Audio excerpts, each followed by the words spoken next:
इस वाली वीडियो के अंदर हम लोग डिस्कस करेंगे ऑब्स्ट्रक्टिव और रेस्ट्रिक्टिव लंग डिसीजेस के बीच का डिफरेंस, और फिर हम कुछ ऑब्स्ट्रक्टिव लंग डिसीजेस के बारे में भी देखेंगे। तो देखते हैं क्या है डिफरेंस। तो ऑब्स्ट्रक्टिव लंग डिसीजेस क्या है, इसके अंदर जो क्या होगा, इसके अंदर increase resistance to air flow due to airway obstruction. यानी क्या होगा, जो लंग्स है तो उसके अंदर कहीं ना कहीं कोई ऑब्स्ट्रक्शन आ जाएंगी, जिस वजह से क्या रहेगा, रेजिस्टेंस बढ़ जाएगा एयर फ्लो के लिए, वापस जाने के लिए। यानी जो जो एयर बाहर जाना चाह रही है तो उसके लिए क्या होगा, रेजिस्टेंस बढ़ जाएगा। तो increase resistance to air flow due to airway obstruction. और रेस्ट्रिक्टिव लंग डिसीज के अंदर क्या होगा, जो लंग एक्सपांड हो रहा है, लंग पैरेन्काइमा जो एक्सपांड होता है तो उसकी मतलब वो नहीं हो पाएगा पूरी तरह से। तो क्या होगा, decrease expansion of lung parenchyma, और साथ ही साथ क्या रहेगा, जो टोटल लंग कैपेसिटी है वो भी क्या हो जाएंगी, डिक्रीज हो जाएंगी। अब जो स्पायरोमेट्री करते हैं, मतलब स्पायरोमेट्री के अंदर हमें क्या दिखेगा, जो फोर्स एक्सपायरेटरी वॉल्यूम है अपॉन फोर्स वाइटल कैपेसिटी, इनका जो रेशियो है ये भी क्या होगा, कम हो जाएगा। कितना कम होगा, तो लेस देन 0.7 इतना कम हो जाएगा। अब आप पूछेंगे कि फोर्स एक्सपायरेटरी वॉल्यूम क्या है, तो ये होती है जो टाइडल वॉल्यूम यानी कि नॉर्मल जो ब्रीदिंग इन और ब्रीदिंग आउट करते हैं, तो नॉर्मल एक्सपायरेशन के बाद जितना फोर्सफुली एयर ब्रीथ आउट कर सकते हैं तो उसको बोलते हैं फोर्स एक्सपायरेटरी वॉल्यूम। और वाइटल कैपेसिटी यानी कि जो मैक्सिमम अमाउंट ऑफ एयर है जो कि मतलब नॉर्मल इंस्पिरेशन के बाद में जो एक्सपायर कर सकते हैं तो उसे हम कहते हैं फोर्स वाइटल कैपेसिटी। तो इनका जो रेशियो है ये क्या होगा, 0.7 से भी कम होगा।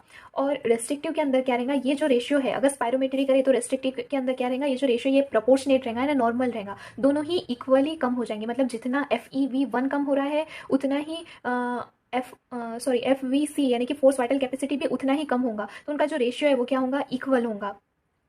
कि अगर दोनों ही कम हो रहे हैं, सपोज डिनोमिनेटर न्यूमरेटर में 2 है, डिनोमिनेटर में भी 2 है, अगर ये 1 हो गया और ये भी 1 हो गया, तो जो नॉर्मल है मतलब जो प्रोपोर्शनेट डिक्रीज हो रहा है। अब इसके अंदर कौन कौन से डिसीजेस आएंगे, तो इसके अंदर आएगा COPD यानी कि क्रोनिक ऑब्स्ट्रक्टिव पल्मोनरी डिसीज इसके अंदर आएगा। इसके अंदर 2 टाइप्स रहते हैं, एक तो एम्फेसेमा या फिर क्रोनिक ब्रोंकाइटिस। तो ये दोनों किसके टाइप्स है, COPD के, अस्थमा।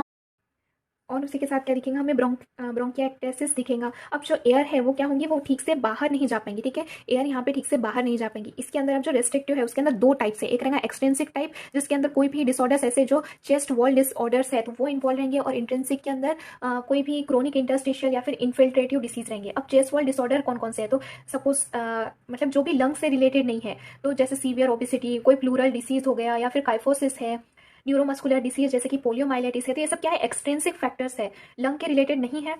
तो ये जब ऑब्स्ट्रक्ट करेंगे, ये जब लंग पैरेन्काइमा का एक्सपांशन डिक्रीज कर देंगे तो उससे होगा रेस्ट्रिक्टिव डिसीज। और यहाँ पे इंट्रिंसिक फैक्टर है लंग से रिलेटेड, तो वो कौन कौन से हो गए, तो न्यूमोकोनियोसिस या फिर इंटरस्टिशियल फाइब्रोसिस इसके अंदर आएगा। और यहाँ पे क्या होगा, एयर को ठीक से अंदर नहीं ले पाएंगे, तो harder to get air inside.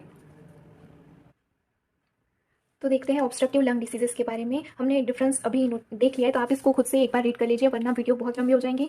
तो ऑब्स्ट्रक्टिव लंग डिसीजेस के अंदर क्या होगा, जो भी कॉमन ऑब्स्ट्रक्टिव लंग डिसीज है तो उसके अंदर कौन कौन सी हमने देखी है कि chronic obstructive pulmonary disease COPD आएगा, अस्थमा, ब्रोंकियाक्टेसिस रहेगा। तो COPD के 2 मेजर क्लिनिकोपैथोलॉजिक मैनिफेस्टेशन है, उसके अंदर COPD के अंदर आ जाएगा एम्फोसेमा और क्रोनिक ब्रोंकाइटिस, जो कि मतलब ऐसा भी हो सकता है कि सेम पेशेंट के अंदर दोनों चीजें प्रेजेंट रहे। ये दोनों जो है तो इसके जो इटियोलॉजिक फैक्टर है यानी कि कॉजेज है तो वो क्या है, सेम ही है। तो कॉज क्या है क्रोनिक ब्रोंकाइटिस और एम्फोसेमा का, तो सिगरेट स्मोकिंग की वजह से होता है। अस्थमा, मतलब अस्थमा को क्रोनिक ब्रोंकाइटिस से और एम्फोसेमा से हम कैसे डिफ्रेंशिएट कर सकते हैं, तो जो अस्थमा है उसके अंदर क्या होगा, प्रेजेंस ऑफ रिवर्सिबल ब्रोंकियोस्पाज्म।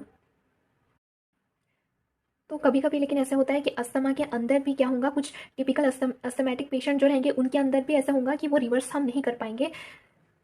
कन्वर्सली उसके अलावा कुछ पेशेंट ऐसे भी रहेंगे, मतलब COPD तो उसके अंदर ये तो इरिवर्सिबल है, लेकिन उसके अंदर भी कभी कभी क्या होगा, रिवर्सिबल कंपोनेंट प्रेजेंट रहेगा। तो क्लिनिशियंस जो भी है तो उसको कॉमनली ऐसे लेबल करते हैं, यानी कि COPD या फिर अस्थमा।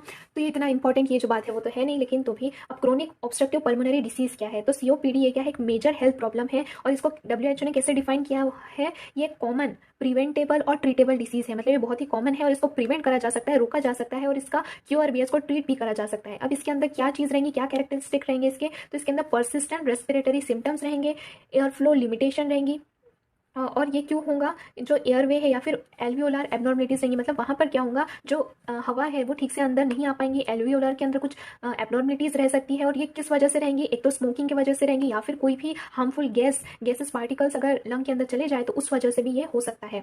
उसके आगे कहा गया है कि ये क्या है, fourth, it is currently fourth leading cause of the death in the world, मतलब ये चौथा कारण है जिस वजह से बहुत ज़्यादा डेथ हो रही है। उसके अलावा ये कुछ रेशियोज दिए हुए हैं, मतलब सिगरेट स्मोकिंग चाइना के अंदर बहुत ज़्यादा होता है, तो फिर रेशियोज ही दी हुई है। ये वुमन और अफ्रीकन अमेरिकन में जो कि बहुत ज़्यादा हेवीली स्मोक करते हैं वो ज़्यादा ससेप्टेबल ग्रुप्स हैं, सीओपीडी उनके अंदर ज़्यादा कॉमन रहेगा। फिर कुछ एडिशनल रिस्क फैक्टर्स, मतलब हमने देखा कि सीओपीडी स्मोकिंग की वजह से होता है या फिर कोई नॉक्शियस गैसेज रहेंगी उसकी वजह से हो सकता है। उसके अलावा एडिशनल रिस्क फैक्टर्स कौन कौन से रहेंगे, तो उसके अंदर रहेगा poor lung development in early life, यानी अगर छोटा बच्चा है, सपोज प्री मैच्योर बेबी है या ऐसी कुछ है, तो अगर पुअर लंग डेवलपमेंट है तो हो सकता है। या फिर कोई एक्सपोजर हुआ इन्वायरमेंटल या फिर ऑक्यूपेशनल पोल्यूटेंट्स को, जैसे कि सिलिका या ऐसे कोई भी ऑक्यूपेशनल पोल्यूटेंट है। एयरवे अगर हाइपर रिस्पॉन्सिवनेस है, मतलब अगर कुछ एलर्जी वगैरह है या और कुछ कोई भी रीज़न हो सकता है, जेनेटिक पॉलीमॉर्फिज्म है, कुछ लोगों के अंदर ऐसे जेनेटिक म्यूटेशंस रहती है ऑलरेडी कि वो ज़्यादा उन्हें प्री डिस्पोज कर देती है कि उन्हें सीओपीडी होने के चांसेस ज़्यादा रहते हैं। तो recognizing that emphysema and chronic bronchitis ज़्यादातर क्या होंगे, ये दोनों चीज़ें एक साथ में ही होंगी पेशेंट के अंदर सीओपीडी के। और ये लेकिन it is still useful to discuss this patterns of lung injury and associated functional abnormalities individually, लेकिन तो भी क्योंकि ये साथ में होती है, लेकिन तो भी हमें उसे इंडिविजुअली हम उसे देखेंगे कि मतलब क्या पॉइंट्स हाईलाइट करने के हैं, क्या उनमें डिफरेंस है, तो वो भी हम यहाँ पर देखेंगे। तो डायरेक्टली हम स्टार्ट कर देते हैं एम्फोसेमा से। एम्फोसेमा, तो एम्फोसेमा के अंदर क्या होगा, इसे कैसे डिफाइन किया गया है, ये क्या है, इरिवर्सिबल एनलार्जमेंट है जो भी एयर स्पेसेस है ना उसका। तो कौन सी air spaces, distal to terminal bronchi accompanied by destruction of their walls. तो जो देखिए टर्मिनल ब्रोंकियोल के आगे की जो चीज़ें हैं, respiratory bronchiole, alveolar duct, alveolar sac, यहाँ का क्या होगा, इरिवर्सिबल एनलार्जमेंट हो जाएगा। ऐसा एनलार्जमेंट जिसको हम रिवर्स नहीं कर पाएंगे, और जो वहाँ की वॉल्स है वो भी क्या हो जाएंगी, डिस्ट्रक्ट हो जाएंगी। अब वहाँ पर मतलब एक सबटल लेकिन फंक्शनली इंपॉर्टेंट बात क्या है, वहाँ पर थोड़ा बहुत फाइब्रोसिस, एयरवे फाइब्रोसिस भी होगा। ये जो फाइब्रोसिस है ये क्रोनिक ब्रोंकाइटिस से थोड़ा डिफरेंट है, लेकिन ये एक सिग्निफिकेंट कंट्रीब्यूटर है एयरवे ऑब्स्ट्रक्शन के अंदर। अब जो एम्फोसेमा है उसको हमने कहाँ पर हो रहा है, एनाटॉमिक डिस्ट्रीब्यूशन, मतलब कौन से लोब्यूल के अंदर हो रहा है, कहाँ हो रहा है, तो उसके ऊपर से हमने उसे कैटेगराइज किया है 4 कैटेगरी में। जो लोब्यूल है, अगर आपको याद होगा तो मैंने बताया था कि ये क्या है, क्लस्टर ऑफ एसिनी है, टर्मिनल रेस्पिरेटरी यूनिट है। तो लोब्यूल में वापस से दिखा देती हूँ कि ये क्या है, देखिए टर्मिनल ब्रोंकियोल है, उसके आगे थी respiratory bronchiole, alveolar duct, alveolar sac, alveoli, तो ये थे। तो यहाँ पर क्या हो जाएगा, इरिवर्सिबल एनलार्जमेंट हो जाएगा। वो कहाँ हो रहा है, मतलब ऊपर वाली साइड में हो रहा है, ऊपर की साइड में हो रहा है, या फिर डिस्टली हो रहा है, तो उसके ऊपर से हमने इसके 4 टाइप में हमने इसको डिवाइड कर दिया। एक है सेंट्री एसिनर, पैन एसिनर, पेरासेप्टल और इरेग्युलर। तो पहले देखते हैं हम सेंट्री एसिनर के बारे में। उसके पहले हम एक डायग्राम के थ्रू देख लेते हैं। तो देखिए जो सेंट्री एसिनर है तो उसके अंदर क्या होगा, जो सेंटर में देखिए सेंटर के अंदर का जो एसिनस है वो इन्वॉल्व रहेगा, वहाँ की इरिवर्सिबल एनलार्जमेंट हो जाएंगे। और जो डिस्टल पार्ट है, डिस्टल पार्ट वो वैसा का वैसा ही रहेगा। जो पैन एसिनर है, पैन एसिनर उसके अंदर क्या होगा, पूरा का पूरा ही एसिनस क्या हो जाएंगी, पूरा लोब्यूल, पूरी एसिनस ही एनलार्ज हो जाएंगी। और उसके आगे जो डिस्टल या फिर पैरासेप्टल है तो इसके अंदर सिर्फ डिस्टली यानी डिस्टल नीचे वाली साइड का ही जो एसिनस है वो एनलार्ज होंगी। तो हम इसको और भी देख रहे हैं टेक्स्ट बुक में से, ये सिर्फ ऐसे ही मैंने आपको दिखाया।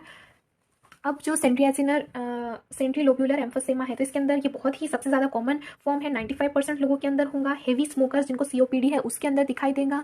इसके अंदर जो सेंट्रल या फिर प्रोक्साइमल पार्ट है एम्फोसेमा का, ऊपर वाले साइड का, तो वो वहाँ पर वो अफेक्टेड रहेगा। और जो नीचे वाला साइड है, नीचे वाली एल्वियोलाई है, डिस्टल एल्वियोलाई है, वो क्या रहेंगी, स्पेयर रहेंगे, उनको कुछ भी नहीं होगा। इसीलिए इसमें ऐसे एम्फोसेमा के अंदर हमें दोनों ही टाइप के, मतलब कुछ एसिनस ऐसी दिखेंगी, कुछ एल्वियोलाई के अंदर एम्फोसेमा दिखेगा और कुछ नॉर्मल दिखेंगी। तो दोनों ही टाइप की एसिनस हमें सेम लोब्यूल के अंदर दिखेंगी।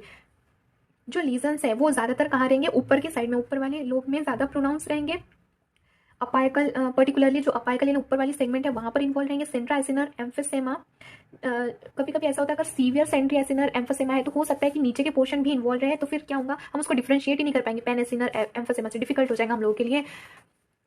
फिर पैन एसिनर या फिर पैन लोब्यूलर एम्फोसेमा के अंदर क्या होगा, इसके अंदर जो एम्फोसेमा है वो अल्फा 1 एंटीट्रिप्सिन की डिफिशियंसी हो जाएंगे। अब आप पूछेंगे कि अल्फा 1 एंटीट्रिप्सिन क्या रहता है, तो ये एक प्रोटेक्टिव, मतलब लीवर के अंदर एक प्रोटेक्टिव एंजाइम रहती है जो कि मतलब प्रोटेक्ट करके रखती है। हमने देखा था कि एल्वियोलाई के अंदर टाइप 2 निमोनोसाइट थी जो कि क्या कर रही थी, सर्फेक्टेंट प्रोड्यूस कर रही थी। सर्फेक्टेंट का मतलब बैलेंस, जब भी सपोज एंडोथेलियम के अंदर अगर कोई डैमेज हो रहा है तो वहाँ पर न्यूट्रोफिल इन्फिल्ट्रेशन हो जा रहा था, मतलब न्यूट्रोफिल वहाँ पे आ रहे थे, वहाँ की जो सेल्स थी उसको डिस्ट्रॉय कर रहे थे क्योंकि सर्फेक्टेंट कम हो जा रहा था। तो एक बैलेंस बना हुआ था। तो अगर सपोज बहुत ही ज़्यादा न्यूट्रोफिल डिस्ट्रॉय हो गई तो उसको प्रोटेक्ट करने का काम किसका रहता है, तो वो अल्फा 1 एंटीट्रिप्सिन का रहता है। तो यहाँ पर क्या होगा, तो वो जो अल्फा 1 एंटीट्रिप्सिन है उसकी डिफिशियंसी हो जाएंगी, उस वजह से एम्फोसेमा होगा। हाँ, और ये जो अल्फा 1 एंटीट्रिप्सिन की डिफिशियंसी, उसके साथ ही साथ में अगर कोई उसके ऊपर से स्मोकिंग करता है, फिर तो आप समझ लीजिए कि कंडीशन कितनी ख़राब हो सकती है। फिर जो एसिनाई है तो वो यूनिफॉर्मली ना ऊपर से लेकर नीचे तक पूरी की पूरी जो एसिनस है वो इन्वॉल्व रहेंगी। यहाँ पे देखिए डायग्राम के अंदर पूरी जो एसिनस है वो इन्वॉल्व रहेंगी, रेस्पिरेटरी ब्रोंक्यूल से लेकर तो जो टर्मिनल एल्वियोला है वहाँ तक की। और अगर हम सेंट्री एसिनर एम्फोसेमा और पैन एसिनर एम्फोसेमा दोनों को कंपेयर करें तो पैन एसिनर के अंदर जो नीचे का जोन है वो ज़्यादातर इन्वॉल्व रहेगा। फिर डिस्टल या फिर डिस्टल एसिनार या फिर पैरासेप्टल एम्फोसेमा के अंदर क्या होगा, जो डिस्टल एसिना है नीचे की एसिना, वहाँ पर एम्फोसेमा होगा। और ये स्पॉन्टेनियस हो सकता है, एकदम से होगा, मतलब कोई ऐसी पहले चीज़ नहीं प्रेजेंट रहनी, सडनली होगा। न्यूमोथोरैक्स की वजह से हो सकता है यंग अडल्ट के अंदर, तो ये ध्यान में रखना। ये जो प्रोक्साइमल पोर्शन है एम्फोसेमा का वो क्या रहेगा, ऊपर वाला जो पोर्शन रहेगा प्रोक्साइमल है ना ऊपर का, तो वो नॉर्मल रहेगा। और डिस्टल यानी कि नीचे का जो पोर्शन है वहाँ पर क्या हो जाएंगी, एनलार्जमेंट हो जाएंगी। ज़्यादातर ये क्या होगा, ये प्लूरा के पास में रहेगा या फिर कोई कनेक्टिव टिश्यू सेप्टा वहाँ की मार्जिन के आसपास प्रेजेंट रहेगा। अगर सपोज कहीं पर फाइब्रोसिस हो रहा है तो उसके पास में प्रेजेंट रह सकता है स्कारिंग, या फिर एक्टेलियासिस है तो वहाँ पर ज़्यादातर ये हमें दिखाई देगा। तो मोर severe in upper half of the lung. अब जो कैरेक्टरिस्टिक फाइंडिंग है तो इसके अंदर एनलार्ज एयर स्पेसेस दिखेंगे जो कि 0.5 सेंटीमीटर से लेकर टू 2 सेंटीमीटर। चौथे टाइप का जो एम्फोसेमा है तो वो क्या है, इरेगुलर एम्फोसेमा। इसके अंदर मतलब से कोई पर्टिकुलर जगह नहीं रहेगा, ऊपर से नीचे तक कहीं पर भी इरेगुलरली एनलार्जमेंट हो सकती है कहीं की भी एसिनस की। तो air spaces enlargement with fibrosis, और वहाँ पे फाइब्रोसिस भी दिखेगा। इरेगुलर इसीलिए बोला गया है क्योंकि जो एसिनस इन्वॉल्व है वो कैसी है, इरेगुलर है और स्कारिंग से एसोसिएटेड रहेंगी बहुत सारी जगह पर। स्मॉल फोकाई मतलब एक क्लिनिकली इनसिग्निफिकेंट है। तो अब हम पैथोजेनेसिस देखते हैं।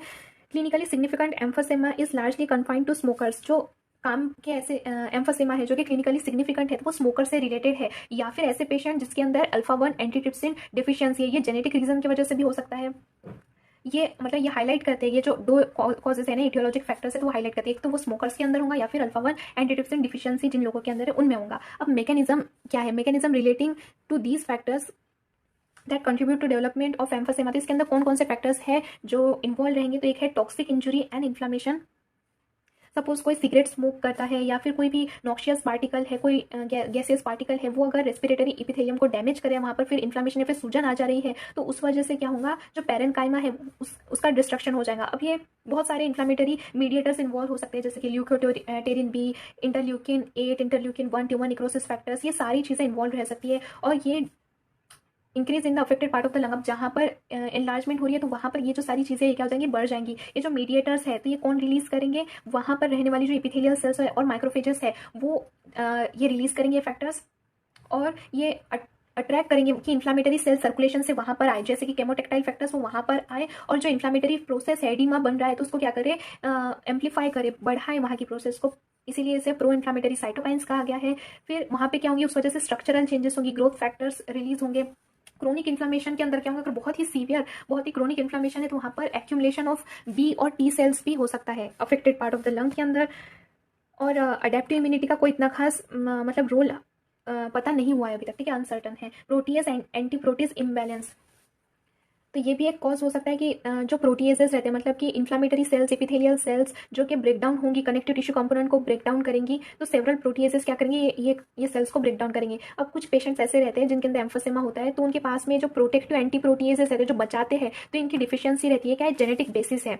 अब ऑक्सीडेटिव स्ट्रेस की वजह से भी हो सकता है, जैसे कि कोई सब्सटेंसेस, टोबैको स्मोक कर रहा है या फिर ऐसे सब्सटेंस एल्वियोलर डैमेज या फिर इन्फ्लामेटरी सेल्स जो ऑक्सीडेंट्स प्रोड्यूस कर सकते हैं, तो ये क्या करेगा, टिश्यू डैमेज करेगा या फिर वहाँ पे एंडोथेलियल डिस्फंक्शन कर देगा, वहाँ की सेल में इन्फ्लामेशन करवा देगा। ये जो ऑक्सीडेंट्स रहते हैं, तो एक मतलब माइस के ऊपर, चूहे के ऊपर एक एक्सपेरिमेंट किया गया था जिसके अंदर NRF2 जीन वो क्या हुआ था, उसको इनएक्टिवेट कर दिया गया था। देखिए NRF2 क्या बोल रहे हो, एक ट्रांसक्रिप्शन फैक्टर है जो कि क्या सेंस करेगा, कि ऑक्सीडेंट सेंस करेगा कहीं की भी सेल के अंदर, एल्वियोलर इपिथेलियल के अंदर या फिर जहाँ कहीं भी ऑक्सीडेंट्स रहते हैं, तो एक ये ट्रांसक्रिप्शन फैक्टर रहता है, ये क्या करता है, वो सेंस करता है। अब इंट्रासेल्युलर ऑक्सीडेंट्स क्या कर देंगे, ये जो ट्रांसक्रिप्शन फैक्टर है इसको एक्टिवेट कर देंगे तो इनका एक्सप्रेशन क्या हो जाएगा, अपरेगुलेट हो जाएगा, बढ़ जाएगा, और ये प्रोटेक्ट करेगा ऑक्सीडेंट डैमेज के अंदर। अब ऐसे माइस हमने क्या किया, वो माइस में से ये वाला जो फैक्टर था वो निकाल दिया, ठीक है, तो मतलब वो क्या हो गया, सेंसिटिव बना दिया हमने टोबैको स्मोक को, और ऐसे चूहे को लिया और हमने उसको मतलब जेनेटिक वेरिएंट्स इन NRF2, हाँ, अगर हमने ऐसे चूहे को लिया और हमने सपोज उसको टोबैको स्मोक इनहेल करवाया, मतलब टोबैको स्मोक के पास में रख दिया, तो उनके अंदर जो एम्फोसेमा जैसी चीज़ें होने के चांसेस है बहुत ज़्यादा है। तो वो यहाँ पर क्या बोलना चाह रहे हैं, mainly NRF2 regulators, NRF2 target gene, ये सारे के सारे स्मोकिंग रिलेटेड लंग डिसीजेस के लिए इन्वॉल्व है ह्यूमंस के अंदर। अब जो इन्फेक्शन है, मतलब although infection is not thought to play important initiating role in the tissue destruction, infection से कोई टिश्यू डिस्ट्रक्शन नहीं होता है। बैक्टीरियल या फिर वायरल इन्फेक्शन ये थोड़ा बहुत खराब कर सकते हैं कंडीशन को। Idea that proteases are important is based on the part of observation that patient with genetic deficiency of anti-protease alpha-1 antitrypsin have markedly enhanced tendency to develop emphysema that is compounded by smoking। वो ऐसा बोलना चाह रहे हैं। अब ये जो protease वाली बात है कि प्रोटीएज क्यों इंपॉर्टेंट है, तो कुछ लोग ऐसे रहते हैं जिसके अंदर जेनेटिक डिफिशियंसी रहती है। मैंने आपको पहले ही बताया वो अल्फा-1 एंटीट्रिप्सिन के बारे में। तो जिन लोगों के अंदर ये कम हो जाएंगी, इसकी डिफिशियंसी हो जाएंगी, तो उन लोगों के अंदर एम्फोसेमा होने के चांसेस क्या हो जाते हैं, बढ़ जाते हैं, अगर स्मोकिंग भी हो रही है साथ में। तो यहाँ पर यही बात दी गई है, ये इतनी इंपॉर्टेंट नहीं है यहाँ की बात, तो हम इसे स्किप कर रहे हैं। अब कुछ दूसरे जेनेटिक वेरिएंट्स हैं, वो भी क्या हो सकते हैं, एम्फोसेमा से लिंक हो सकते हैं। मतलब सिर्फ अल्फा-1 एंटीट्रिप्सिन ही नहीं, बल्कि उसके साथ साथ दूसरे भी, जैसे कि निकोटिनिक एसिटिलकोलिन रिसेप्टर, ये भी इन्वॉल्व रह सकते हैं। ये क्या करेंगे, जो टोबैको स्मोक का एडिक्टिवनेस है वो बढ़ाते हैं। तो ये सारे मतलब स्मोकर्स के अंदर ये बिहेवियर दिखाई देते हैं। तो ये भी क्या है, जेनेटिक फैक्टर्स ही है। Not surprisingly the same variants are also link to, यही वेरिएंट्स लंग कैंसर के रिलेटेड भी है। तो ये बता रहे हैं कि इंपॉर्टेंस बता रहे हैं स्मोकिंग का ये दोनों डिसीजेस के अंदर। अब कुछ दूसरे फैक्टर्स है जो कि एयरवे ऑब्स्ट्रक्शन करवाएंगे एम्फोसेमा के अंदर। तो उसके अंदर क्या होगा, small airway are normally held open by elastic recoil of the lung parenchyma. जो छोटी एयरवेज रहती है वो क्या रहती है, ओपन कैसी रहेंगी, एयरवे लंग पैरेन्काइमा के अंदर इलास्टिक रिकॉइल की वजह से। अगर ये इलास्टिक रिकॉइल ही नहीं हो पा रहा टिश्यू के अंदर, एल्वियोलाई अगर मतलब एयर आ रही है, तो वो जो एल्वियोलाई है उसके अंदर एयर भर जा रही है, तो बंद और खुल रही है। तो अगर इलास्टिक रिकॉइल नहीं हो रहा, the loss of elastic tissue in the walls of alveoli that surround respiratory का ब्रोंक्यूल्स रिड्यूसेस, रेडियल ट्रैक्टेशन क्या हो जाएगा, कम हो जाएगा, जिस वजह से जो कोलैप्स है लंग का, रेस्पिरेटरी ब्रोंक्यूल्स का एक्सपायरेशन और फंक्शनल एयर फ्लो ऑब्स्ट्रक्शन के अंदर, तो वो क्या हो जाएगा, कम हो जाएगा। और अगर मैकेनिकल ऑब्स्ट्रक्शन रहे नहीं रहे, तो उसके अंदर भी अगर लेकिन इलास्टिक रिकॉइल ही नहीं हो पा रहा है, लॉस ऑफ इलास्टिक टिश्यू है, तो भी ये एम्फोसेमा हो सकता है। In addition young smokers often have changes related to small airway inflammation. जो यंग स्मोकर्स हैं इनके अंदर कुछ स्मॉल एयरवे इन्फ्लामेशन हो जाएगा। ये सारी चीज़ें क्या करेंगी, कंट्रीब्यूट करेंगी, नैरो करेंगी, ऑब्स्ट्रक्शन में कंट्रीब्यूट ही करेंगी। अब मॉर्फोलॉजी के अंदर हम देखते हैं, मॉर्फोलॉजी के अंदर हम देखेंगे कि मॉर्फोलॉजी में हमें क्या दिखाई देगा। जो एडवांस एम्फोसेमा यानी कि बहुत सीवियर एम्फोसेमा अगर हुआ है, तो उसके अंदर क्या होगा, वॉल्यूमनस जो लंग है उसका वॉल्यूम क्या हो जाएगा, बढ़ जाएगा, और वो हार्ट के ऊपर मतलब सामने की साइड से क्या करेगा, हार्ट उसे ओवरलैप करेगा। ये पेशेंट, अगर सपोज कोई पेशेंट स्मोकर है, स्मोकिंग करता है, तो उसके अंदर ऊपर का 2/3 लंग जो है वो ज़्यादा सीवियरली अफेक्ट होगा। हमें लार्ज एल्वियोलाई दिखेंगे, अगर हम कट सर्फेस देखें तो हमें लार्ज बड़ी बड़ी एल्वियोलाई दिखाई देंगी। अपाइकल ब्लेब्स या फिर बुले, ये कैरेक्टरिस्टिक है इरेगुलर एम्फोसेमा का। आप पूछेंगे कि ब्लेब्स क्या रहते हैं। सपोज इमेजिन कीजिए कि दो हमने बलून्स फुलाए हैं और दोनों को आसपास में रखा, अगर बीच की जो वॉल है वो हमने उसकी तोड़ दी, तो क्या होगा, एक बलून एकदम ऐसा बड़ा, दो के एक ही बलून हो जाएगा, तो वो ब्लेब्स है, मतलब रप्चर ऑफ एल्वियोलाई, जो कि फिर आसपास की एल्वियोलाई एक ही हो जाएंगी। बुले क्या है, एयरफील्ड सिस्टिक स्ट्रक्चर है, तो ये कैरेक्टरिस्टिक है, ये एडवांस डिसीज के अंदर दिखाई देगा। सपोज मेरे पास में देखिए एक पिक्चर है, इसके अंदर आप देख लीजिए कि देखिए जो बुलस एम्फोसेमा है उसके अंदर क्या होंगी, ये जो एल्वियोलाई है उसके अंदर ऐसी एयर फील हो जाएंगी। देखिए कैसा दिख रहा है, तो एल्वियोलाई क्या हो जाएंगी, इसके अंदर एयर फील हो जाएंगी। अब माइक्रोस्कोपिकली अगर हम देखें तो उसके अंदर एबनॉर्मली लार्ज एल्वियोलाई हमें दिखाई देंगी, जो कि सेपरेटेड रहती है जनरली थिन सेप्टा से विद फोकस सेंट्रियासिनर फाइब्रोसिस, और वहाँ पे जो अटैचमेंट है एल्वियोलाई के बीच का और आउटर वॉल ऑफ एयरवेज, तो वो क्या हो जाएगा, वो खत्म हो जाएगा।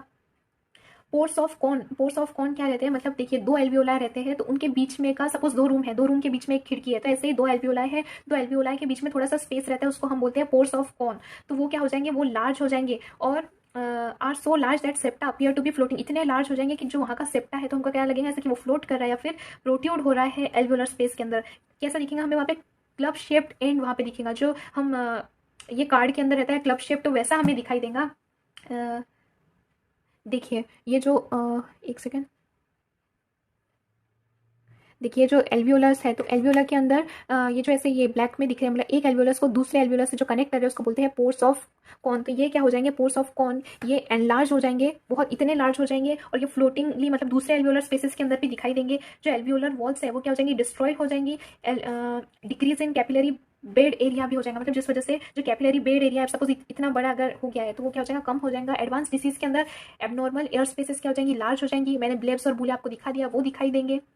Deform complex respiratory bronchioles, vasculature of the lung, inflammatory changes in small Airways are often superimposed, as are vascular changes related to pulmonary hypertension from local hypoxemia and loss of capillary bed. तो ये सब कुछ था एम्फोसेमा के बारे में। Next वाली video के अंदर हम देखते हैं क्रोनिक ब्रोंकाइटिस। आई होप आपको समझ में आया हो। मैंने अपनी साइड से पूरी कोशिश की है कि आपको समझ में आए। Thank you.